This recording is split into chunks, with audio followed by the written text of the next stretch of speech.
series of presentations that are going to be as part of this case study and introduction about age-friendly health systems. But wanted to quickly get through the disclosure type things that we were forced to put into those presentations. I want to let you know that none of our presenters have anything to disclose, and that we have objectives that you can find in the app about how we're trying to raise issues for older adults, messaging principles. All of the presentation materials that we have are also in the app, and you'll have access to that afterwards. So with that, I'm going to get it over to Lynn. Thanks, Kate, and thanks for everyone for coming. Thanks for doing the disclosures, and welcome everyone, and thank you for choosing this session and for coming. It's something that we're really excited to. As I said, my name is Lynn Burns. I'm with AARP, with our Global Thought Leadership team. And after this morning's session, the keynote with Dr. Sylvia Trent Adams, it dawned on me how much we are living out her one charge of intentional collaboration.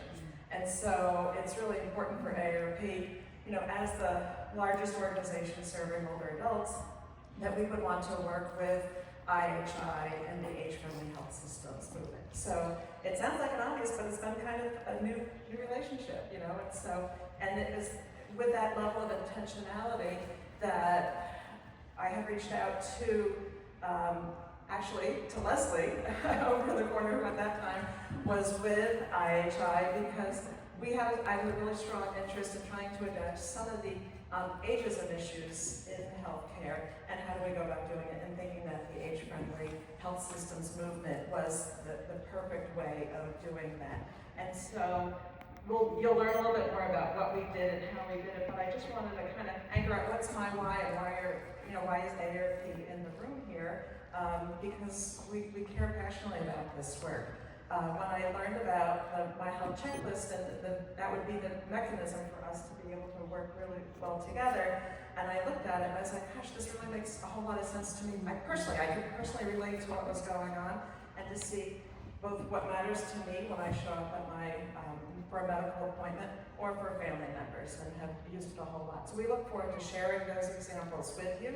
To seeing our colleagues, our great colleagues Joy and Carrie, who have taken the effort to also tell their stories, and we've got more to tell than that. So, and we're building in time for conversation too, because we think that's where we're really going to take our learnings and be able to amplify it farther. So, with that, I pass it on back to you. Thank you. Thank you so much, Lynn. What we're planning on doing today is a little introduction, briefly, about what the age-friendly health system movement is, about the tool that you have sitting at your table, and then to hear from two very different health systems about how they started to incorporate that. And so a little background on the age-friendly health system movement. It's got over 5,000 healthcare facilities across the country, all different types of settings who are participating in this movement. It's a partnership with the John A. Hartford Foundation, IHI, the American Hospital Association, and Catholic Health Association. At the very beginning, we did a big review of all the best types of care for older adults, and started to look at what are those best components, and really narrowed them down into 4 big buckets. So you'll often hear these 4 M's that are thrown around of what matters most to older adults: medications, mentation, and mobility. This is a set of care that's like all of this evidence-based work, the set of the practice known as the 4 M's. It causes no harm, and it really aligns with what matters most to older adults. And since the launch of age-friendly health systems, we've helped reach over 5.8 million older adults across the country. Different countries are starting to take this on as well. It's been really exciting to work with different settings that are doing this. And when we think about the ecosystem of where we want to make this impact, there's all the work we're doing with health systems, there's work we're doing with payment and regulation and trying to train up the workforce. We have a former colleague who went off to medical school, and he said how helpful it was for him to have these 4 M's in his back pocket when he first started interacting with patients, and he felt like a baby medical student who didn't know how to talk to people, and he kept these 4 M's in mind, and he felt so much more comfortable doing that. So the work we're doing with reaching health profession students and working with EHR vendors. There's a large ecosystem at play here. But the one that's in red that we're talking about now is how to increase awareness and demand for older adults and caregivers. If we're doing all of our work with those thousands of health systems so that they're reliably introducing these 4 M's, how do we make sure the older adults are familiar with them as well? And we see that this is important for so many types of people. We know that for our staff and for the workforce, what brings them the greatest satisfaction is being able to deliver the ideal patient experience. We know that older adults want that kindness and collaboration from their care team. And I love this statistic from the Johnny Harper Foundation that 99% of adults over 50 say that in the event of a serious illness, it's important that what matters be the primary consideration for their care. We heard that from Maureen this morning as well. So you'll hear a lot of IHI people espousing the what matters, or Johnny Harper Foundation referring to it as the keys to the kingdom. So much of our care and the plans for patients can be focused around what matters.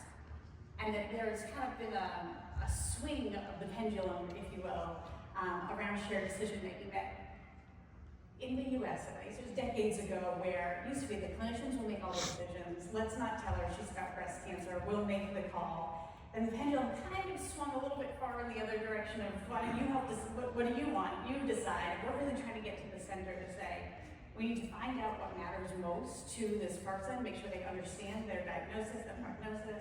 Depending on what matters most to them, the clinicians can then make some recommendations and we can work on that together and identifying kind of a larger team here that includes patients, family, caregivers, their community members, their congregations, a lot of people who can help have a say in that.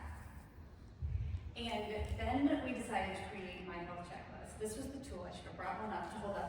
You all should have copies of them on your desks. We also have some additional language translations that we can go through. But we wanted to help older adults prepare for their appointments. This was co-designed with many older adults, caregivers, clinicians of older adults, many of whom may be an older adult themselves or be a caregiver when they go home. You know, for a lot of people that's the case.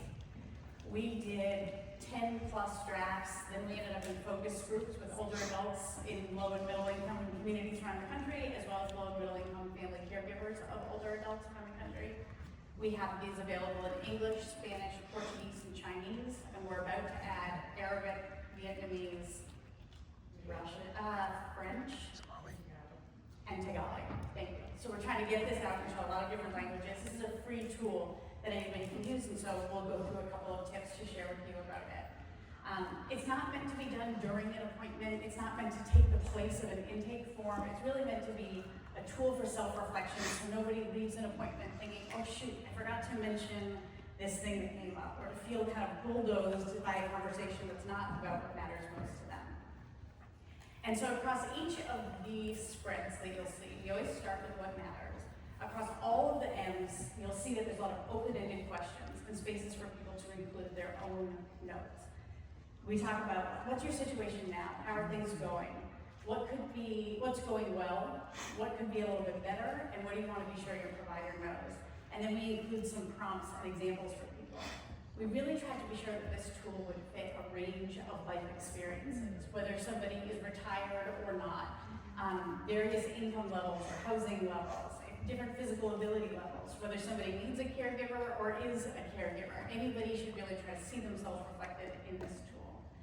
And then we ask people those questions. So here's what matters. There's another spread around medications that include not only prescription, but over-the-counter, herbal. And we've added the concept, we've recently done a revision, we added a concept around self-medication. We heard from some people like, my mom does edibles, and I'm not sure she would tell her doctor about that, but she probably should, because that would be an important thing for somebody to know about. And then we have information, or some of the prompts are questions about cost or keeping track of medications, so asking people to really think about those items. We take that mentation topic, and when we're talking to the public, we call it mind. But this is a chance for people to reflect on some questions that may get to issues of depression or concerns around dementia. We talk about anxiety and loneliness in this category. And then we recently added a note about delirium. When we work with health systems, this mentation category is on depression, dementia, and delirium. And we know that people are not likely to self-identify their own delirious moment, but it's almost a little bit more of a PSA, as we know that delirium is becoming a bigger issue, not only in health systems, but at home as well. So that when people see it here, they might be that much more likely to recognize it later on with somebody else in their life, and to realize that this is something that needs to be treated and very quickly. So that's one hope to have that in there as well. And then there's one around mobility, which is both moving around the home as well as getting from place to place. and asking people to think about how are things going for them and what could be better. And on the back page, you'll see kind of that checklist. We're pulling it all together. What are your top 1 to 3 things? We're not expecting that somebody's going to go into an appointment and discuss every single box, but as you've gone through it, what are the top 1 to 3 things that you really want to bring to your appointment? And it's okay if not every single question is filled out. We want people to kind of see themselves reflected in this. We've tried to address things that might feel embarrassing, or that they don't realize, like, oh, I can bring that up with my doctor. We're trying to let them know you can go there. Everything from loneliness to cost to bladder control to relationships and intimacy. We really want people to see, like, I can bring up the thing that I'm actually most worried about and what matters most to me. We've got no particularly gendered language or assumptions about family relationships that somebody may have. This isn't all about your loved ones. We know that not everybody's family situation is all hunky-dory like we might see on TV. And the feedback that we've gotten from people is that this has been very validating to see themselves at any stage of illness here, that I can still have a say in my care, kind of recovering a sense of agency, and being able to choose the care that is right for me. We shared this with some of our faculty that we were working with, and this is a picture for our team over here of Don Johnson's mother, Ireland Hawkins. And from a similar event like this, her daughter took the guide home and was like, oh, Mom, you might be interested in this tool. They went through it together, and 2 weeks later, her mom was admitted to the hospital, I believe for the emergency department. And her mom was so prepared. The nurse said she never had such a prepared patient show up. She knew what her medications were, she knew what her preferences were, she knew exactly what she was advocating for. And all the nurses came by and were like, you're our favorite patient who's come in lately, because we feel like we're now on the same team, we can do something for you, and we're not spending a lot of time trying to catch up. And we've been starting to get more and more stories of that. People with their primary care realizing, I'm gonna ask for this x-ray ahead of time so we can make the best use of our time together, and really feeling that agency and making good use of their appointments. Then we went to the community practice. Maybe Lynn, you can share a little bit more about how this kind of fit with AARP. Absolutely. So you see we did this little back and forth thing, Yes. so no heels for me, I'm not going to do that on the stairs.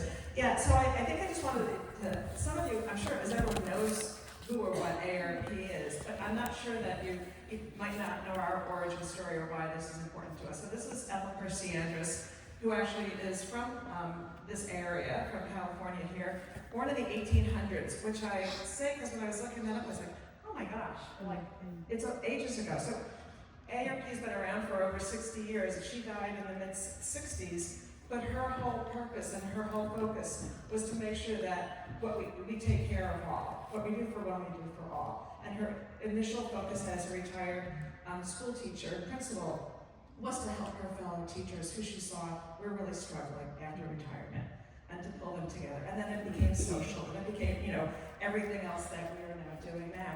So it's with the same focus that our interest is what we do for one, we do for all. And with a particular passion, it's not new, but I think it's being verbalized a lot more, focused on healthy longevity. We're living longer, but not necessarily enough healthy years. And so how do we add one more year of healthy living to all this? And this really fits in really well. When we're able to engage the older adult into their health care, just as Kate said earlier, it's more likely that then they're going to also result in the kind of healthy living that they want, that we want, that I want. So, we kind of can look at the mirror as I'm talking about this right here. And so it was with that in mind that we really wanted to work with the hospitals and health systems and the different providers to say, how do we take this guide and integrate it and start inviting the patients into the conversation, to be able to use the 4Ms in their own vocabulary, not just something that we use as a framework to run the institution. And so we work together on doing a learning collaborative. That's fine. I can share a little bit more about the community of practice that we did together. Yeah.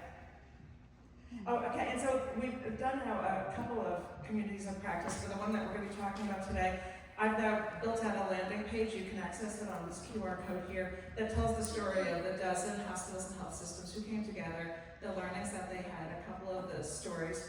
One of our movie stars will be talking to you a little bit later on. But I would just encourage you to take a snapshot. What's there now, we're going to continue building it out as we add more work to it. But this is, part of the body of work that we really are passionate about. So when Lynn came to us and expressed this interest in kind of this community of practice, we said, can we pull together health systems who would be willing to try to test distributing the guide, figuring out what the preferences are, where it should end up, how might somebody pay for printing afterwards if we're not there to provide it. We had these 8 learning questions together that we've included here.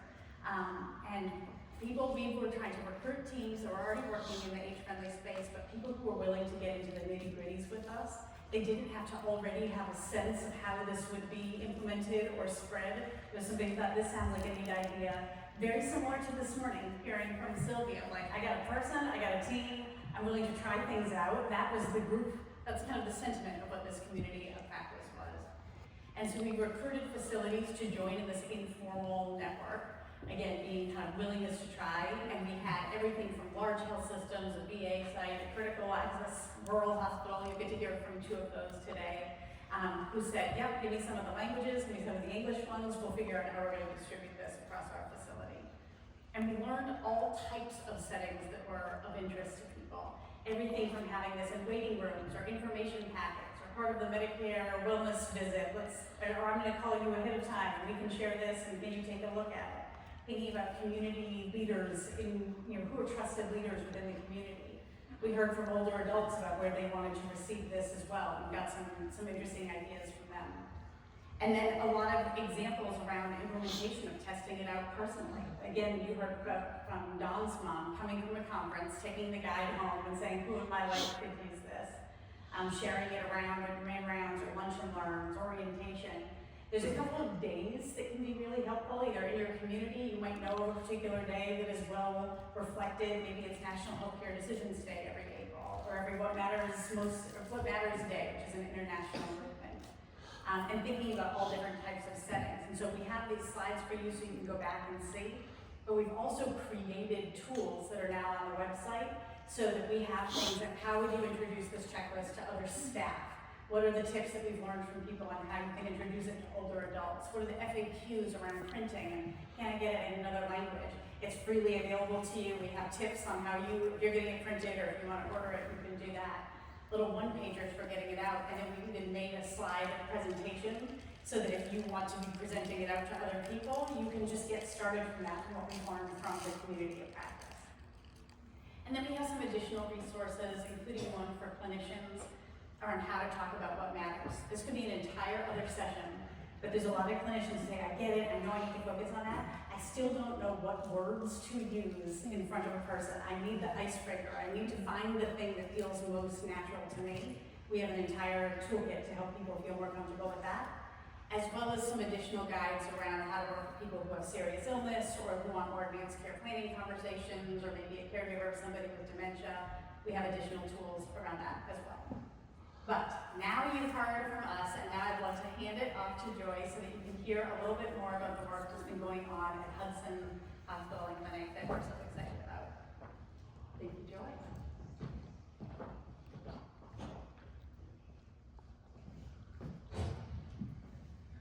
Thank you, Kate. My name is Joy Hughes. I am an RN Care Utilization Management Coordinator at Hudson Hospital and Clinic.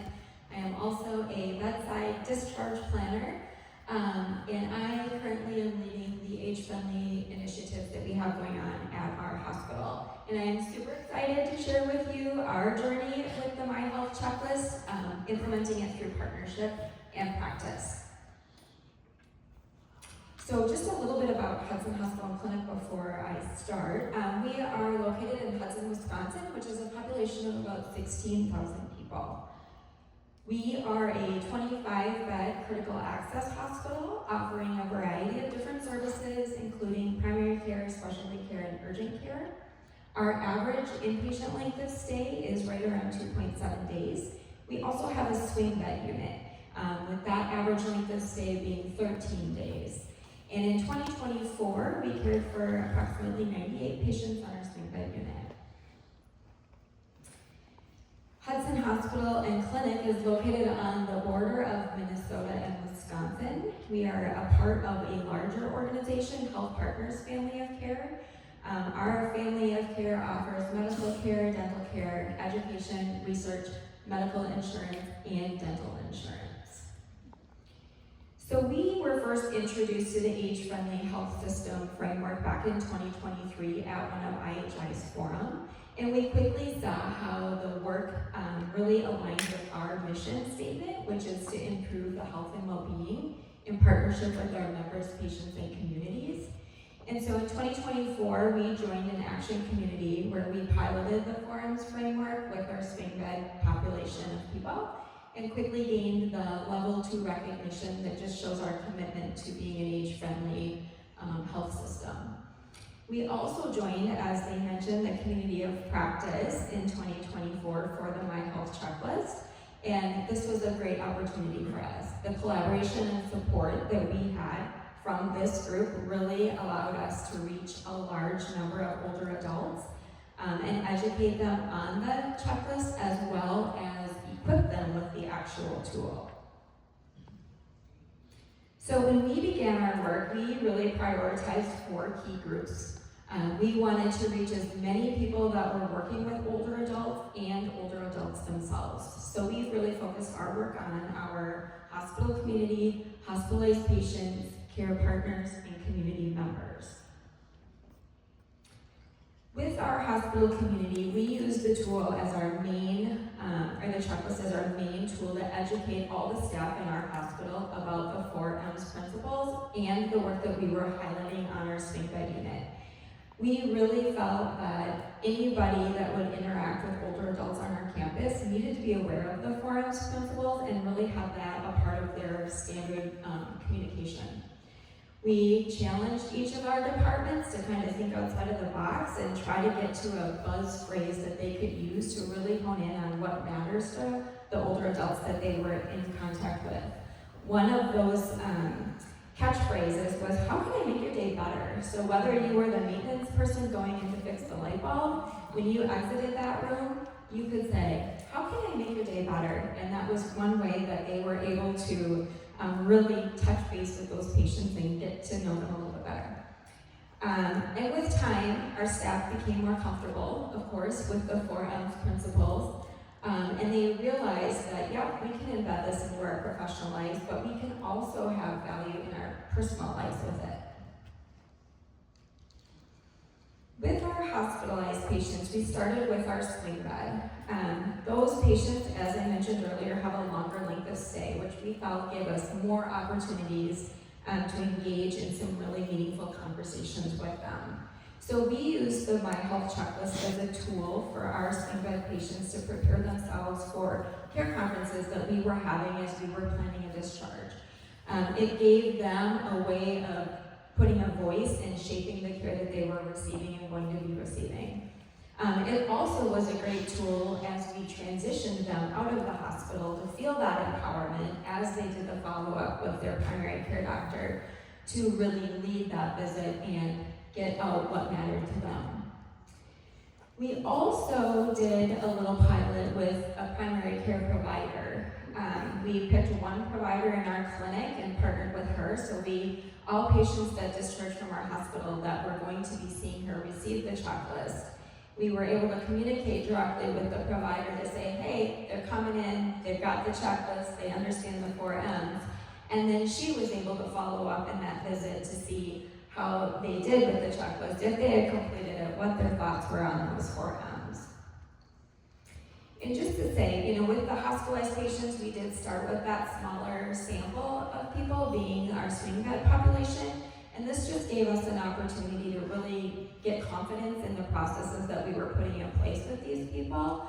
And it also demonstrated to us that, the 4 M's really does put the patient at the center. We also knew that patients or older adults in our community seek care outside of our organization, and so we wanted to partner with all the other care partners that our older adults were seeing. We wanted to educate them on the checklist as well. So the care partners that we chose to work with were our assisted living facilities, our skilled nursing facilities, primary care, home care, and the Veterans Office. And each one of these groups really valued the 4 M's and could see how the checklist could be embedded into the area of work that they were providing. Some of what we heard from these care partners, our skilled nursing facility and assisted living facility staff felt that it might be a little too much for them to be able to have time to actually sit down with the older adult and complete it. But they really thought with family support it was a doable thing. And when we went out to those organizations and met with residents and their family members, that's exactly what we saw. Those family members jumped in and helped them complete that checklist on the spot. And the feedback that we got from those support people were that, you know, this is a really great guide to help have those conversations of changing healthcare needs with their loved ones. Our primary care clinic, this was also new to them, but they felt that the tool was very practical and a very good guide to help them, of course, guide those conversations. Our Veterans Administration office locally is about 40 miles from the main VA clinic, and they shared that this was a great tool to be able to navigate and help the veteran navigate am I really looking for help right now? Is it that I need some help with my medications? Is it that I'm not moving around? Do I need to go to physical therapy? What is the main goal right now? So with our goal of educating as many people as possible, we knew that we had to get outside of the hospital walls as well. And so we went to places where our older adults live and gather. So you can see here I've got a photo of one of our independent living facilities where we did a little speaking engagement. So great turnout of people here demonstrated to us that, you know what, these people really are interested. They really want an active role in their healthcare. So we did large groups, and we also did some smaller group one-on-one conversations at various community wellness events, foot care clinics, things like that. People are really interested. So one of the suggestions from the community of practice was, you know what, try it personally. And so I thought, okay, I am going to sit with my dad and give him the checklist and see what he thinks. And months later, I was able to go back and meet with him and reflect with him on his experience with the checklist, and I wanted to share it all with you. The next slide. Dad, I gotta admit, when I first introduced you to 4M's care and the IHI My Health checklist, I thought you would probably roll your eyes inside and say, Joy, what do I need a tool for to help figure out how I want my care to look? And boy, was I surprised, because not only did you pick it up and embrace it and complete it right away, you've been taking it on the road. You've been sharing the 4M's care framework with your friends. And I thought, you know what, your story is great. And what a perfect story to share with the colleagues in the healthcare community. So let's start from the beginning. What was your initial thought? My initial thought was I knew nothing about the 4M's. I knew nothing about the checklist. And so I took it and I looked through it, skimmed it, and I said, there are some interesting things in here, so I'm going to give it a shot. In giving it a shot, I'm not the type of person that does a little bit and then let it sit for a week or two. I'm going to get at it. So I sat down and I started working through it. And if I didn't know the answer, I didn't have the material, I'd think about it for a while. But it didn't take me long to figure it out.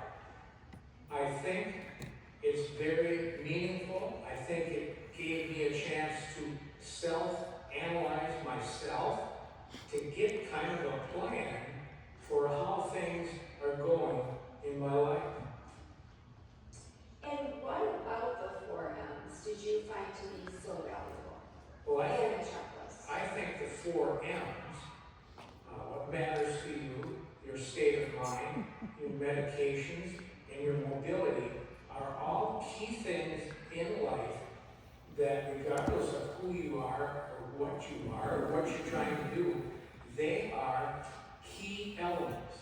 And I think if you have those things picked out and you manage them, I think it can help you go through life more smoothly. One of the goals with the checklist is to hopefully empower people to be able to go to their provider and very easily share what is important to them and be a guide to direct how they want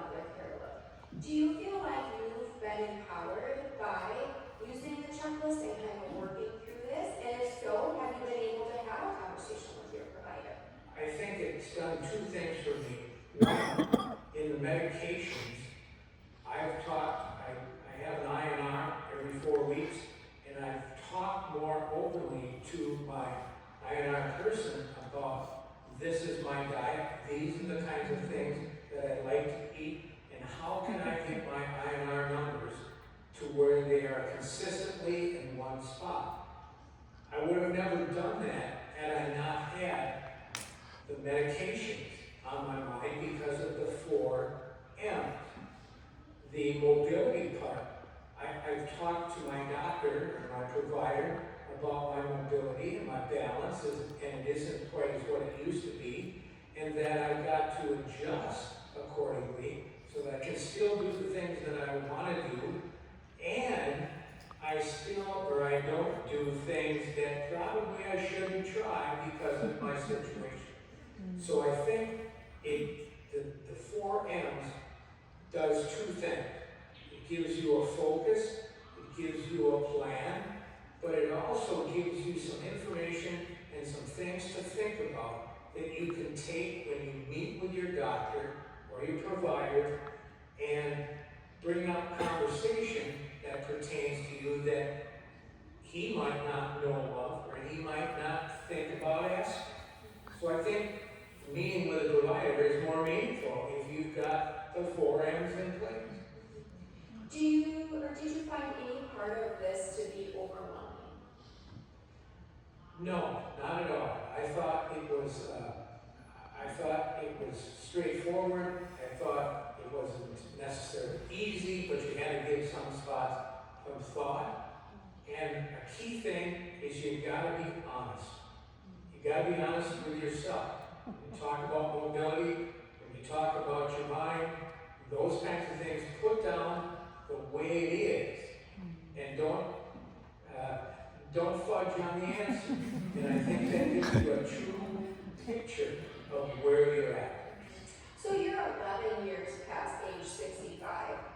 Tell me, have you thought about what matters to you, or have you ever been asked what matters to you? Probably not. Probably not. And it takes this a step farther when we say this is something that the elderly needs to think about. I'm not so sure that anyone can do the 4 M's. A 40-year-old or a 50-year-old, 60-year-old, it gives you a focus, it gives you a plan that makes life easier from what I can see. Thank you for sharing again your thoughts about the 4 M's care in the IHI My Health Checklist. I think this is a great example of how a simple tool can really put what matters back into patient-centered care.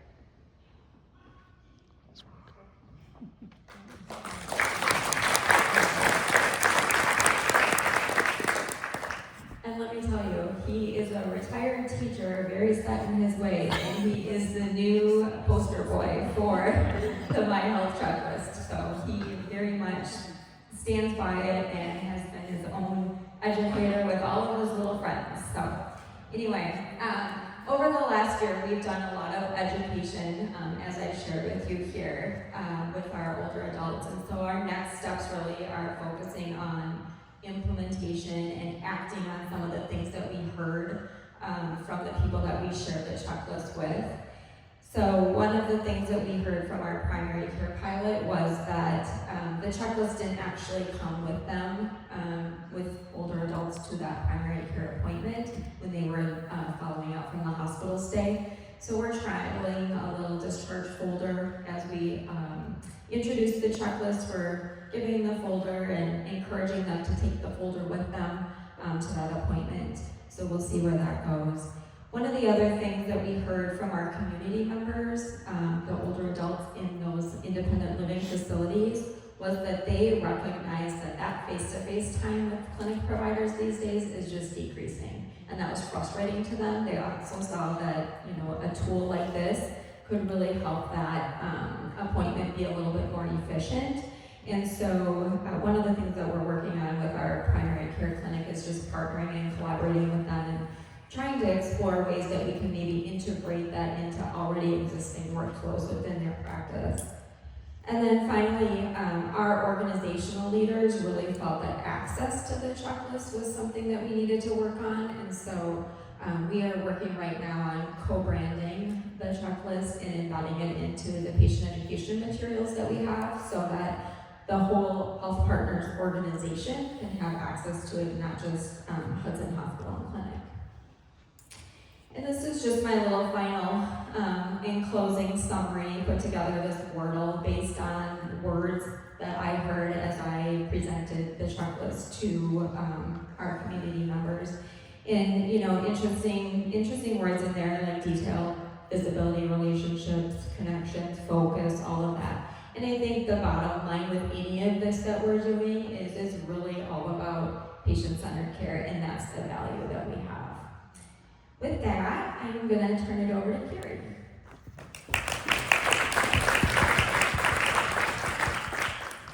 Thank you so much, Joy.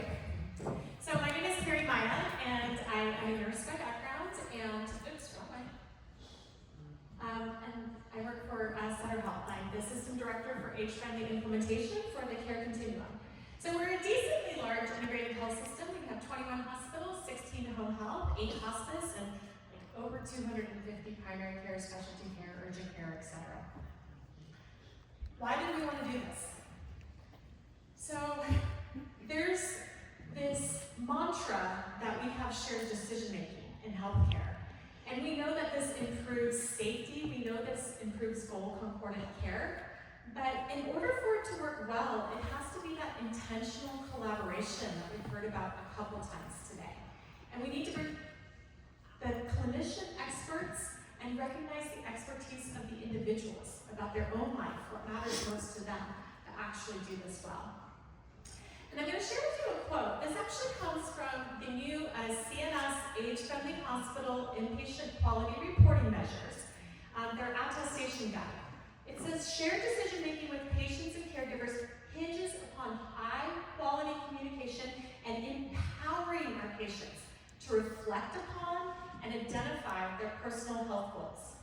The majority of older adults value independent decision-making, yet clinicians are often observed to communicate with a managerial style lacking patient engagement. So let's just think about that for a moment. We have become managers and supervisors of our patients as opposed to co-designing their care with them. And how does this create risk? I mean, I think this is a very typical scenario where I walk into the room and I say, hi, I'm your nurse, I'm going to do some great things with you today. What's your goals? What? If we don't prepare them for the conversation, they're often caught off guard. And I'm a really busy nurse. I work in critical care, so, they don't have goals. So, I'm going to write on your whiteboard, this is what I think your goals should be. And you're going to just skip over that whole shared decision-making piece. So, I have a commitment to patient empowerment. I love to inspire others to also demonstrate this. And so we took the approach of think broadly. When I first saw the My Health checklist, I was wondering, where has this been used before? Was this designed for primary care? How has this been used? But instead of asking why we should implement it in one setting or another across our care continuum, I decided we should flip the script and ask why not. Why can't we use it in that setting? Why can't we try it here? It's all about small tests of change, PDSA cycles, see how it works, see what we learn. And also, very importantly, to make it personal when we're introducing it to the staff. And as we've heard from Joy, suggest they try reflecting on goals with their loved ones too. This is actually a picture of my father, and unfortunately he passed away before the My Health checklist was a thing. But after 10 years of caregiving, I knew that I could not have, the art of caregiving wasn't possible unless I understood what matters most to my dad, and I had a tool to have that conversation with them. Because otherwise, just as we have the patients in the hospital, if they're not ready for the conversation, they don't know where to engage and step in. So these were our first small tests of change. We started with our home health clients. We would bring it into the home setting. Then we also suggested, well, what if the hospital chaplains use it? Because they really engage in these conversations a lot with the patients. And then, of course, social workers, it's right up their alley too. But nurses, even in critical care, even in those patients that are the sickest of the sick, it's never too late to figure out what matters most to them and what's working well, what could be better. And obviously this is challenging in critical care. It's not something that we would go through the whole checklist at the same time. But it was also helping the team understand that it's not necessarily our job to go through the checklist. It's our job to invite them into conversation and give them tools to do that. So maybe this is something that you give to the family member of the critical care patient, so that as they're able to, they can start to have these conversations with their loved one. And then we also introduced it in our PACE program as a way to engage in conversation prior to intake. So making sure that the PACE program even aligned with what they had in mind for their goal concordant cares. In case you don't know, a PACE is a program of all-inclusive care for the elderly. That's Medicare's word, not ours, so we usually like to say elders instead. But it's really designed to support very frail, chronically ill, older individuals who would probably otherwise be institutionalized and want to remain home instead of a nursing facility. So it's very intensive wraparound care, but it requires partnership. And so how do we make sure at the very beginning of that relationship that we're developing solid partnership? And there was definitely challenges that we came along the line. We noticed that when I first handed it to staff, kind of their eyes glazed over, like, what's this? It's a big booklet. They were very hesitant to distribute it or use it if they didn't really understand the purpose, how it worked, and its value, to really understand how does this support goal concordant care. So that was our reflection for them, is just try using it with your own family members first. You're going to understand how this works if you use it with your own family. And what did you learn from that experience? Also, that there's many touch points in healthcare, that they all require shared decision making, and yet often we're not preparing our patients for those discussions. So that never too late approach. Empower the patients and their partners in care to make sure that they have tools so that they can enter the conversation at any point.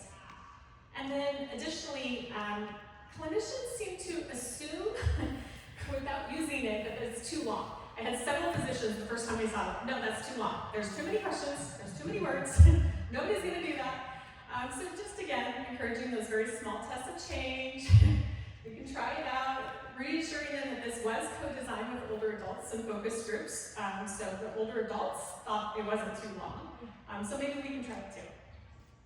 So the benefit of this is that it really changes the narrative. And now all of a sudden, they have permission to share what is working well, what is not working so well, what would really help them, and what are their priorities. And it also is, I think, an avenue to educate them about how they can advocate for themselves, especially in acute care. You know, they want to preserve their mobility as a great example. We keep our patients in bed the majority of the time, and so inviting them to that self-advocacy piece too. In terms of our next steps, public fairs, we've heard that as well, and welcome packets for both acute care and home health. And we also have a community partner that we're integrating social needs into healthcare delivery. So seeing if we can bring this back out into the community with our neighborhood buddies and community health workers as well. But for me, the take-home message is really that person-centered care demands specific communication skills above all else. It's an attitude of relating to the patient, which itself is curative. We have to have a relationship. We have to be able to understand that person as an individual, and we have to give them tools so that they can share that with us. So our experience was really, why not try it with any discipline, with any care setting, because it created a lot of momentum, and the momentum was not just about the My Health Checklist, it was also about how we improve care for older individuals as a whole. You heard from Joy that this was their way of introducing age-friendly care, but really, once we understand the value of having relationships with our patients and giving them the opportunity to be empowered in those conversations, it makes us see all of our care much differently. So with that, we'd really like to invite you into conversation and discussion. Do you have questions? Do you have thoughts? And we're going to run microphones for people. And then can I have my other presenters come join me?